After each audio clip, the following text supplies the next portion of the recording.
Imagine leaving one of the biggest bands in the world just to release an album and prove to everybody that you were the quiet genius all along. It's day 28 of my 30-day album review challenge, and we're tackling one of my favorite Beatles albums of all time. It's a solo project, that being George Harrison's All Things Must Pass. All Things Must Pass is a triple album filled with creativity that George had been storing for years. He was holding on songs like My Sweet Lord and What Is Life that are creative and spiritual, but also have pop, joyful rock melodies. And the fact that this was just stored and just like not being released until he finally got his solo career just baffles me to this day that George wasn't allowed to just really write a lot on the albums. Like he wasn't allowed to put a lot of songs. He had maybe like one or two songs on every album. Like there should have been at least like three or four. Then there's the production led by Phil Spector and his great work.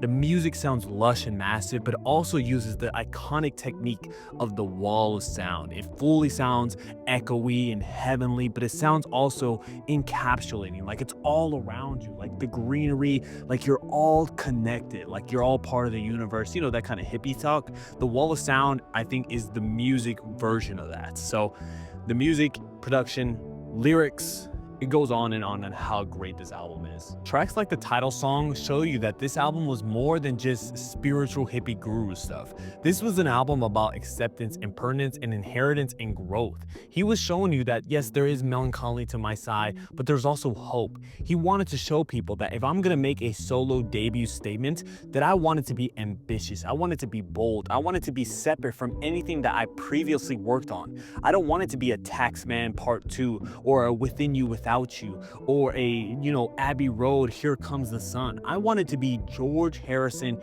in 1970. I don't want it to be 1965 again. All Things Must Pass isn't just another Beatles album. It's one of the greatest solo albums of all time. It's masterful, it's spiritual, and it shows you that sometimes the quietest members have the loudest truths. I had to give this album by George Harrison, All Things Must Pass, a rating out of 10. I would give this album a 9 out of 10. I think it's a classic. I think it's admirable. I think there's a lot of great things I can keep going on about this album.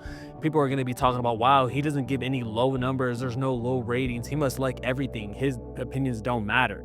Well, you came to my channel, so I'm going to give out my opinions. And I think these albums that I'm giving out high ratings deserve them. They're classics, they're great, and they just sound really amazing. So maybe things will change later on as time goes past, but as far as now, this album is an album I can listen to till the day I die.